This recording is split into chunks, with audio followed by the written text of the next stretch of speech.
अरे कुलक्षणी, कहाँ मर गई? कब से चाय मांग रही हूँ। पता नहीं कब ये मनहूस इस घर से जाएगी। जन्म लेते ही माँ को खा गई और महीने भर बाद बाप को। आए दिन रूपा की चाची रूपा पर इसी तरह के व्यंग्य बाण बरसाती रहती। रूपा को अपना असली नाम तो याद ही नहीं रहता। रहे भी तो कैसे, कोई भी तो रूपा कहकर नहीं बुलाता था। करमजली, कामचोर, अभागी, बस यही संबोधन सुनती आई थी अपने लिए। रात दिन मेहनत करती पर प्यार के दो बोल के लिए तरसती। क्या होता है प्यार, उसने कभी जाना ही नहीं। हाड़ तोड़ मेहनत के बाद 2 जून की रोटी, बस यही उसका नसीब था। फिर भी उसे पूरा विश्वास था कि उसकी उम्मीद का सूरज एक दिन अवश्य निकलेगा। चचेरी बहन सोना की शादी में सारा काम रूपा ने बड़ी जिम्मेदारी से संभाला था। शादी में सोना की ससुराल का एक रिश्तेदार रोहन भी आया था। वह बहुत बारीकी से रूपा के कार्यकलापों को देख रहा था और मन ही मन उसके गुणों पर लट्टू था। उसने अपने पापा को एकांत में ले जाकर रूपा से विवाह की अपनी इच्छा प्रकट की। रूपा का विनम्र व्यवहार तो रोहन के पापा को भी भा गया था। अतः उन्होंने सोना की विदाई के समय ही रूपा के चाचा से रूपा का हाथ अपने पुत्र के लिए मांगने की बात उठाई, जिसे सुनते ही रूपा की चाची बोल उठी, यह अभागन आपके घर के लायक नहीं। जहाँ भी जाती है अपना दुर्भाग्य साथ लेकर जाती है। चाची नहीं चाहती थी कि 24 घंटे की आया ऐसे हाथ से निकल जाए। रूपा की चाची द्वारा कहे गए शब्दों से रोहन के पिता पर तात्कालिक प्रभाव पड़ा और उन्होंने यह कहकर वहां से विदा ली, ऐसी बात नहीं है, दुर्भाग्य को सौभाग्य में बदलते देर नहीं लगती। फिर भी मैं अपने घर वालों से मशवरा करके आपके पास पुनः आऊंगा। बात आई गई हो गई। रोहन की छुट्टियां खत्म हुई और वह अपनी ड्यूटी पर वापस चला गया था। रोहन के पापा ने घर में रूपा की बात उठाई और साथ ही रोहन की माँ को रूपा की चाची के विचारों से भी अवगत कराया। औरतें शायद कुछ अधिक ही वहम पाल लेती हैं। रोहन की माँ के मन में घर कर गया कि जानते बुझते उस दुर्भाग्य को न्योता देना अक्लमंदी नहीं है। हालांकि रोहन के पिता इस तरह की बातों में विश्वास नहीं करते थे, परंतु पत्नी पर दबाव भी नहीं डालना चाहते थे। वे जानते थे कि सास बहू का रिश्ता वैसे भी बहुत नाजुक होता है।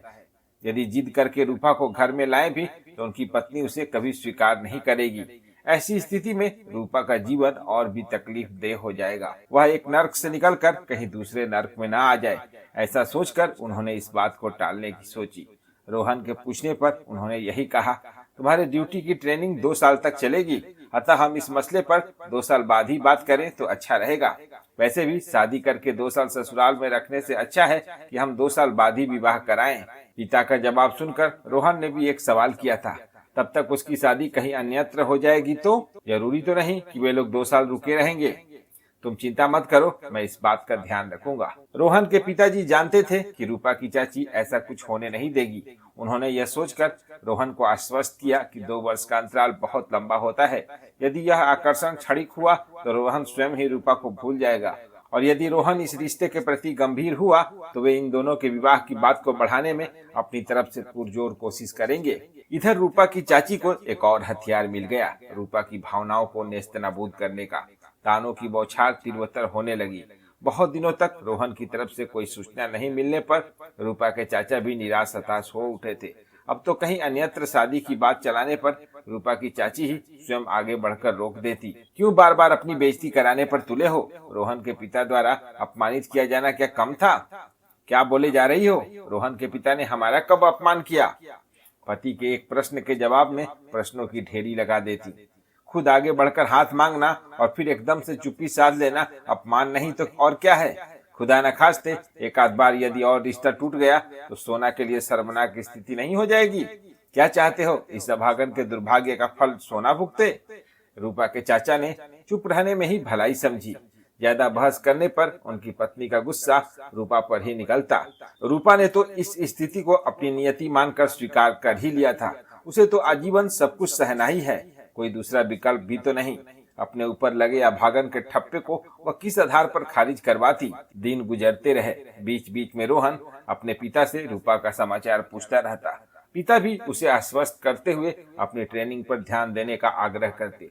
यूं ही 2 वर्षों का समय गुजर गया। अगले सप्ताह रोहन की ट्रेनिंग पूर्ण होने वाली थी।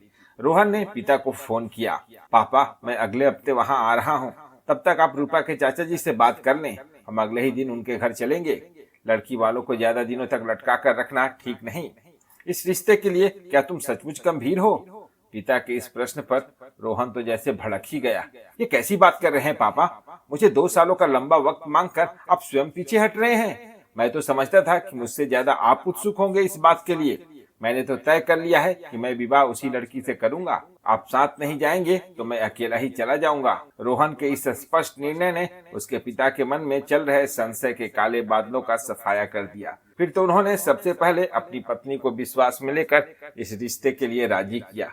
उन्हें राजी होने में ज्यादा देर नहीं लगी, क्योंकि किसी भी माँ के लिए अपनी संतान से बढ़कर कोई भी चीज मायने नहीं रखती। रोहन के आते ही पिता पुत्र बिना किसी पूर्व सूचना के रूपा के घर जा पहुंचे। इस अप्रत्याशित आगमन से चाची सन्न रह गई।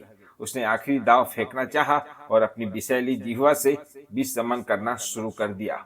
बड़ी जल्दी आपको याद आ गई इस रिश्ते की। हम लड़की वाले हैं तो क्या हमारी कोई इज्जत नहीं? आप अपमान करते रहेंगे और हम चुपचाप सहते रहेंगे? हमें नहीं करना यह रिश्ता। भले ही हमारी अभागन बेटी कुंवारी रह जाए, पर आपके घर तो हरगिज नहीं भेजेंगे उसे। चाची को उम्मीद थी कि इतनी बेइज्जती सहकर भला कौन लड़का वाला विवाह को राजी होगा। इस उम्मीद के विपरीत रोहन के पिता ने रूपा के चाचा के सामने हाथ जोड़कर निवेदन किया, मैं मानता हूँ कि मुझसे गलती हुई है, पर सच मानिए आप सभी को अपमानित करने का कोई विचार मेरे मन में दूर दूर तक नहीं था। मैं तो अपने बेटे के निश्चय को परखना चाहता था। मुझे लगा कि कहीं यह रोहन का क्षणिक आकर्षण तो नहीं है रूपा के प्रति, किंतु मुझे गर्व है अपने पुत्र पर कि वह इस परीक्षा में खरा उतरा।